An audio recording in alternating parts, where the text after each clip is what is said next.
Good morning students. BSTC first year के paper environment study teaching के अंतर्गत आज हम देखने वाले हैं अभिलेख रखने के तरीके। उसमें सबसे पहला हम देखेंगे संचयी अभिलेख, क्योंकि अभिलेख एक बालक की उन्नति, प्रगति, विकास की जो जानकारी है या उसके लिए हमें किस प्रकार के उपचार करने चाहिए, प्रयास करने चाहिए, किस तरह के बालक को संसाधन या बालक के को अवसर उपलब्ध कराने चाहिए, तो इसके लिए हमें आवश्यकता होती है कि हम बालक से संबंधित संपूर्ण जानकारी को एकत्रित करें। और ये जो संपूर्ण जानकारी है वह हम संचयी अभिलेख के माध्यम से एकत्रित करते हैं। संचयी अभिलेख क्या है? संचयी अभिलेख वह साधन है या वह अभिलेख है जिसमें बालक से संबंधित समस्त सूचनाओं को संकलित किया जाता है। बालक के जन्म से लेकर बालक का जन्म कब हुआ, किन परिस्थितियों, स्वास्थ्य कैसा था उस समय, परिवार में कौन कौन सदस्य हैं, माता पिता कौन है, उनका शैक्षिक स्तर क्या है, परिवार में स्वास्थ्य का स्तर क्या है, परिवार के अन्य लोगों का शैक्षिक योग्यता क्या है, व्यवसाय क्या है, आर्थिक स्थिति कैसी है, सामाजिक स्थिति कैसी है, ये संपूर्ण जानकारी उसके अंतर्गत संकलित होती है, जिससे कि बालक के विकास में इनका प्रत्यक्ष अप्रत्यक्ष रूप से एक जो महत्वपूर्ण भागीदारी है उसका लाभ प्राप्त किया जा सकता है। तो संचयी अभिलेख जो है वो कहा जाए कि विश्वसनीय माध्यम है बालक से संबंधित समस्त सूचनाओं को एकत्रित करने और सूचनाओं को प्राप्त करने के लिए एक सबसे अधिक विश्वसनीय और उपयोगी माध्यम है। इसीलिए प्राथमिक स्तर पर, मतलब जब बालक विद्यालय में प्रवेश करता है, लेता है, उसी समय से उसका संचयी अभिलेख जो प्रक्रिया है वह प्रारंभ हो जाती है और वह कक्षा अध्यापक के द्वारा नियमित रूप से या प्रारंभिक अवस्था में यूं कहा जाए कि जो सबसे महत्वपूर्ण सूचनाएं जो सबसे प्रारंभिक होती हैं वो पहली ही बार में समस्त भर ली जाती है, यानी कि परिवार की स्थिति, परिवार के माता पिता कौन है, परिवार में सदस्य कौन कौन से, आर्थिक स्थिति क्या है, उनके शैक्षिक स्तर क्या है, योग्यता क्या है, किस तरह से उनमें उनका व्यवसाय क्या है, ये सारी जो एक बेसिक नॉलेज है, बालक का स्वास्थ्य संबंधी जो पृष्ठभूमि है वो कैसी रही है, या बालक के स्वास्थ्य का इतिहास क्या रहा है, ये समस्त जानकारी है वो पहले ही प्रथम उसमें ही भर ली जाती है। यूँ कहा जाए कि प्रथम पृष्ठ पे ही ये सारी सूचनाएं एकत्रित कर ली जाती है। उसके बाद में निरंतर रूप से इसके होने वाले परिवर्तन और विकास की जो गति है उसको निरंतर रूप से अंकित किया जाता है, यानी कि अधिकांश सूचनाएं प्रथम अवस्था में ही प्रथम बारी शिक्षक के द्वारा तैयार कर ली जाती है, जिससे कि आगे बालक से संबंधित जितनी भी सूचनाएं, जो बेसिक सूचनाओं की आवश्यकता है, या जिस भी शैक्षिक विकास से संबंधित हो, सामाजिक विकास से संबंधित हो, शैक्षिक पाठ्यक्रम गृहों से संबंधित हो, किसी भी प्रकार के उसके विकास से संबंधित सूचना जो है वो हमें संचयी अभिलेख से विश्वसनीय तौर पर प्राप्त हो जाती है। सबसे पहली चीज यहाँ पर संचयी अभिलेख के प्रकारों के बारे में हम चर्चा करेंगे कि संचयी अभिलेख के कितने प्रकार हैं।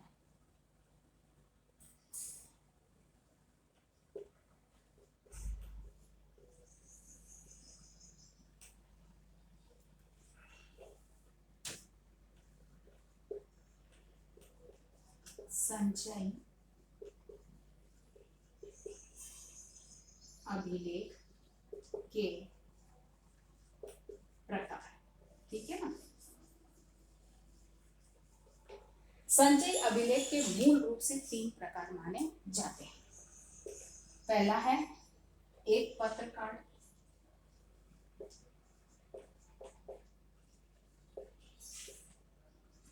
कार्ड, दूसरा है पैकेट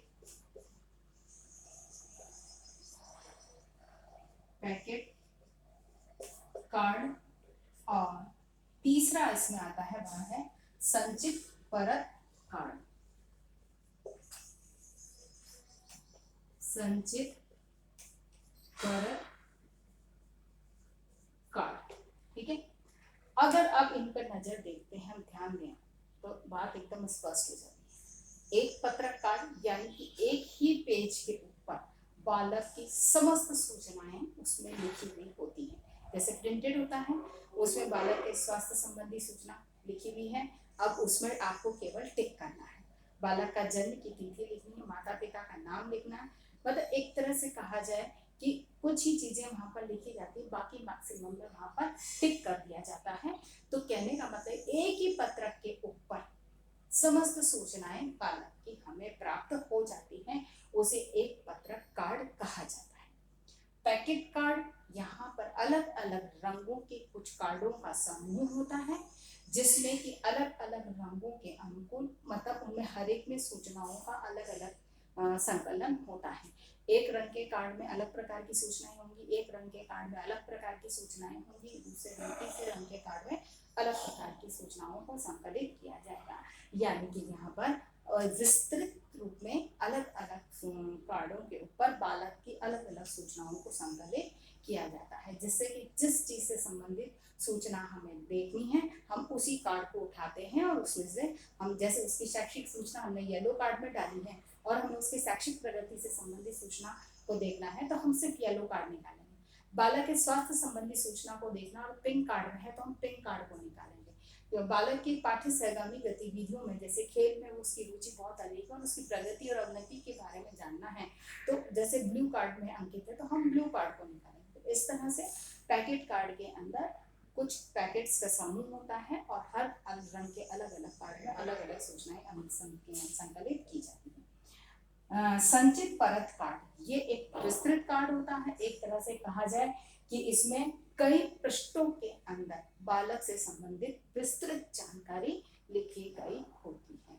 एक बालक के लिए एक पूरी होती है। ऐसा नहीं कि एक उसमें लिया है परत कार्ड है तो उसमें एक के ऊपर सारे बच्चों का आना नहीं, एक बालक का एक ही उस पर होता है जिसमें कि कई प्रश्नों के ऊपर उससे संबंधित विस्तृत जानकारी को लिखा और पढ़ा समझा जाता है। इन 3 प्रकार की जो संचित अभिलेख रखने की प्रक्रिया है या कार्ड से, इनका प्रयोग बालक के संबंधित सूचनाओं को एकत्रित करने में प्रयोग में लाया जाता है। अब हम देखते हैं कि इनकी संचित अभिलेख की विशेषताएं क्या है।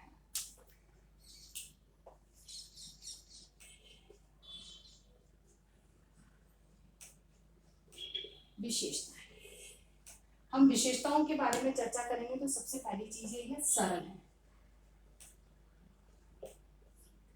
ठीक है ना। इसमें सरलता पाई जाती है क्योंकि इसको भरने में बहुत अधिक कठिनाई नहीं होती है, या बहुत ज्यादा यूं कहा जाए कि गूढ़ या बहुत गूढ़ बातें इसमें नहीं होती, बहुत सरल होता है जिसको पढ़कर हर कोई आसानी से सरलता पूर्वक बालक से संबंधित समस्त सूचनाओं को संकलित कर सकता है। अर्थात ये संचय अभिलेख जो है यह सरलता होती है इनमें। दूसरी चीजें रख रखाव,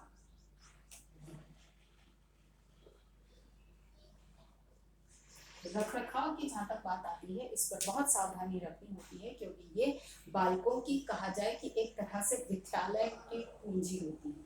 तो बालक के संबंधित समस्त सूचनाओं का एक जो कहना चाहिए ब्यौरा इसके अंतर्गत होता है। तो इनको क्योंकि हर किसी के हाथ में नहीं रहना चाहिए, तो इनको सुरक्षित रखने की कोई अलमारी, कोई कबर्ड, कुछ ऐसी व्यवस्था हो जिससे कि हर किसी के हाथ में ना लगे। सबसे पहली चीज तो ये सुनिश्चित किया जाए। दूसरा, यह सुनिश्चित किया जाए कि ये खराब ना हो, फटे नहीं, टूटे नहीं, किसी तरह का कोई नुकसान ना पहुंचे, हानि ना पहुंचे, इस तरह से उनको रखने की व्यवस्था हो जिससे कि इनमें किसी प्रकार का नुकसान ना हो और ना ही हर किसी के हाथ में लगे। जिसे आवश्यकता है बस वही व्यक्ति उसको अनुमति से ले और पुनः देखकर और पुनः उसको रख। इस तरह से रख रखाव की समुचित व्यवस्था होनी चाहिए। ऐसा नहीं कि चूहे काट गए या कहीं इधर से उधर उठाने, बार बार उठाने करने में फट गया, ये नहीं होना चाहिए। एक तरह से जैसे हम हमारे धन को, पैसों को लॉकर के अंदर सुरक्षित रखते हैं, वैसे ही ये बालक की धन संपदा है, अतः उसे विद्यालय के लिए बालक की धन संपदा, विद्यालय की धन संपदा है जिसे बहुत सुरक्षित रखना अनिवार्य होता है। इसी तरह से दूसरी जो विशेषता है वह वस्तुनिष्ठता।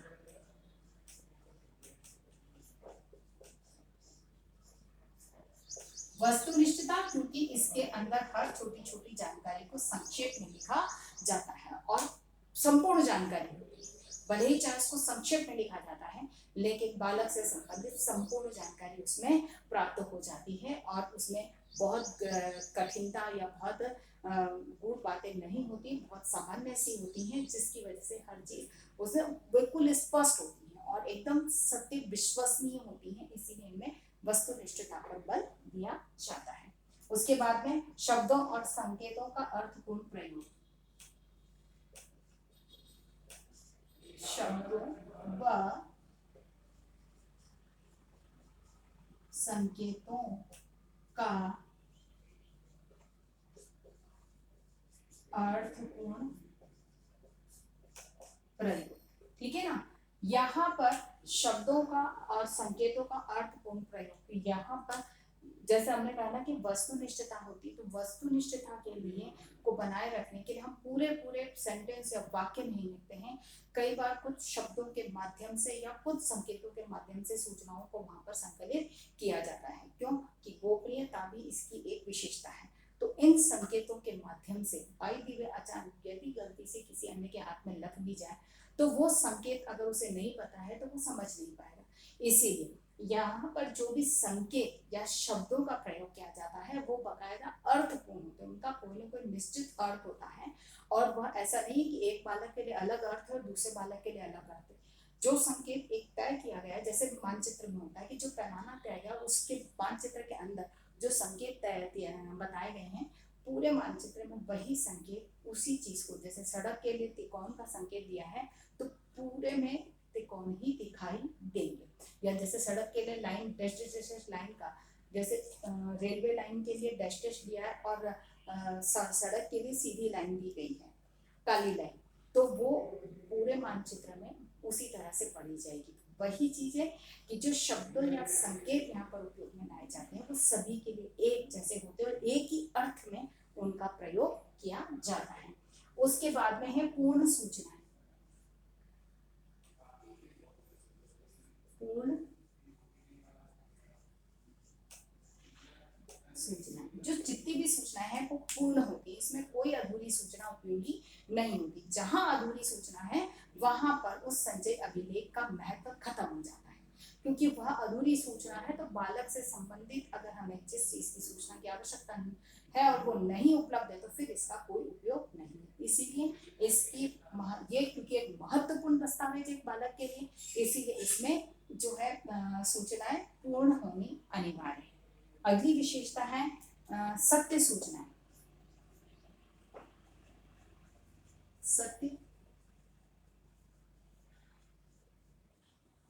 सत्य सूचनाओं का संकलन इसमें किया जाता है।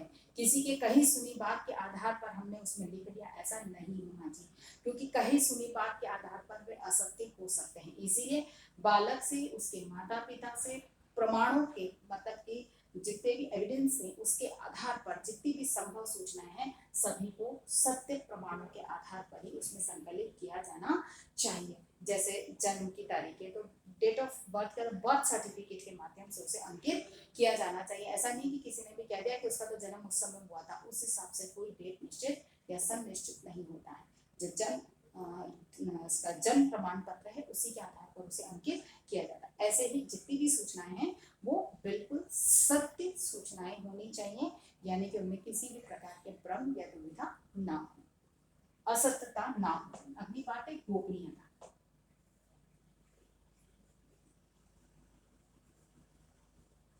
गोपनीयता बनाए रखना बहुत अनिवार्य है, क्योंकि इसमें बालक से संबंधित हर प्रकार की सूचनाएं संकलित होती हैं। इसीलिए इसका गोपनीय रहना बहुत अनिवार्य है कि जिनको इसकी आवश्यकता नहीं है तो वे उसका दुरुपयोग कर सकते हैं, ऐसे लोगों के हाथ में नहीं पड़नी चाहिए।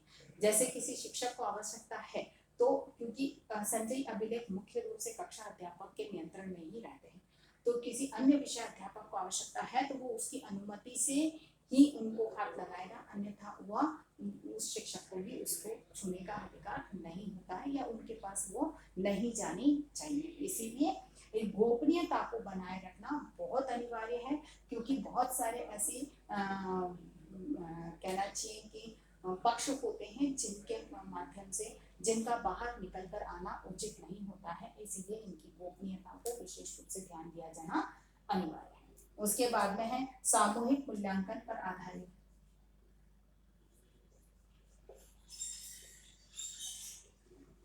सामूहिक मूल्यांकन पर आधारित, यानी कि ये सामूहिक मूल्यांकन पर भी आधारित होने चाहिए, यानी कि जो मूल्यांकन किया गया है उससे संबंधित समझ सूचना इसके अंतर्गत ठीक से संकलित की जानी चाहिए। इस समय समय पर मूल्यांकन,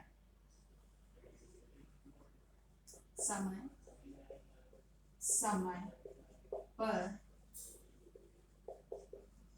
मूल्यांकन, समय समय पर जो मूल्यांकन किया जाता है उसके आधार पर जो सूचनाएं हैं वो सामूहिक उसमें संकलित की जानी चाहिए, क्योंकि हर समय सामूहिक मूल्यांकन नहीं होता। कभी कभी बालक का एक सामान्य व्यवहार का भी मूल्यांकन, अगर कोई जैसे असामान्य सी प्रतिक्रिया बालक के द्वारा दी गई है तो वह भी एक मूल्यांकन का कारण बनता है और फिर शिक्षक उस पर ध्यान केंद्रित करता है।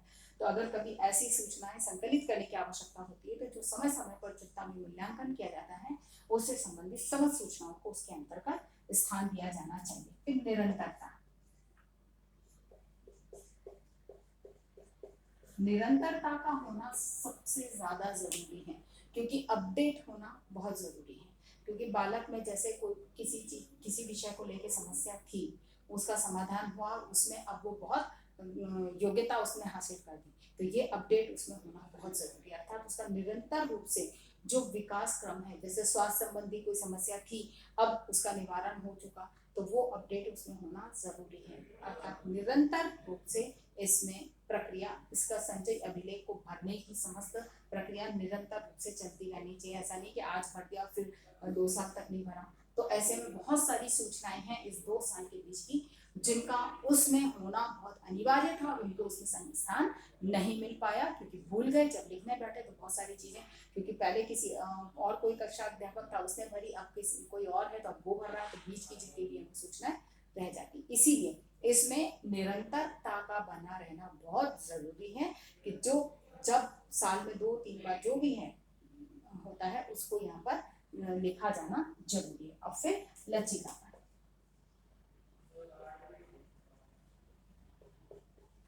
इसमें लचीलापन होना भी बहुत जरूरी है कि जहाँ पर कुछ आवश्यकता है जिन सूचनाओं को परिवर्तन की, क्योंकि जैसे सत्यता पर आधारित होती है और हमको लगा कि नहीं हमारे पास ये सूचना गलत आई हमको सब, तो उसमें परिवर्तन हो सकता है। लचीलेपन में इसमें जो आप जिस परिवर्तन की आवश्यकता है उस परिवर्तन को यहाँ पर स्थान दिया जा सकता है।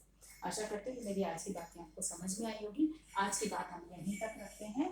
तो हम संचित अभिलेख के प्रकार और विशेषताओं को स्पष्ट कीजिए। इस प्रश्न को संचित अभिलेख किसे कहा जाता है?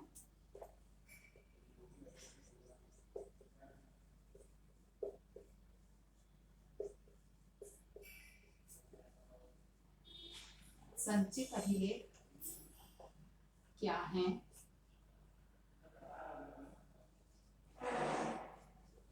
इनके प्रकार व